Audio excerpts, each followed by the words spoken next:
In one of our previous videos we demonstrated how you would start building a geological model. So taking the functions that you've created and then starting to add those functions into model descriptor by setting in by adding in the domains. So typically what you do is you start from the youngest unit going to older units. That's why I started with the topography and creating something called air, so everything above the topography, just to get rid of everything above that, and then from there we start to add the layers beneath. So in this case we have an oxide layer at the top. Take the oxide function, we'll leave everything at default. So one of the important things here is the name for the domain in the model.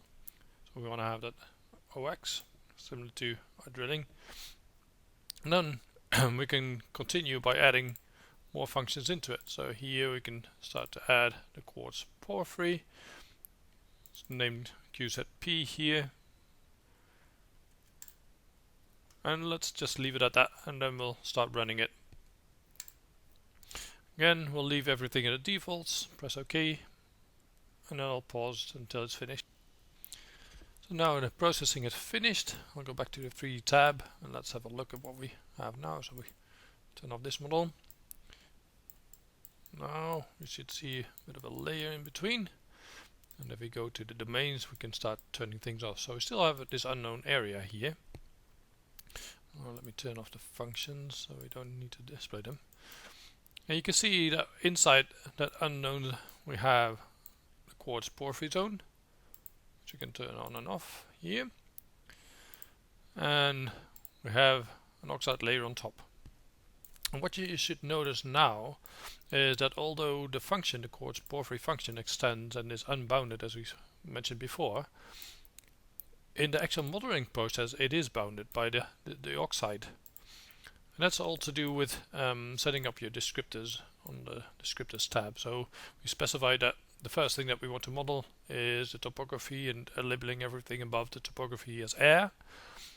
So the oxide zone, demonstrated by the oxide function, then separates everything below that into the oxide zone and everything else.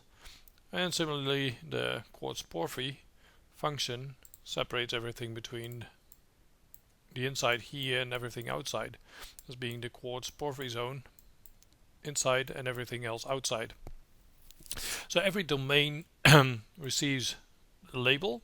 So this is the label for the domain that you're modeling, and the order depends on how the outcome of the model will look like. And that means that for the quartz porphyry, for example, we can't intrude into the oxide zone. Although the function extends into it, the actual model does not.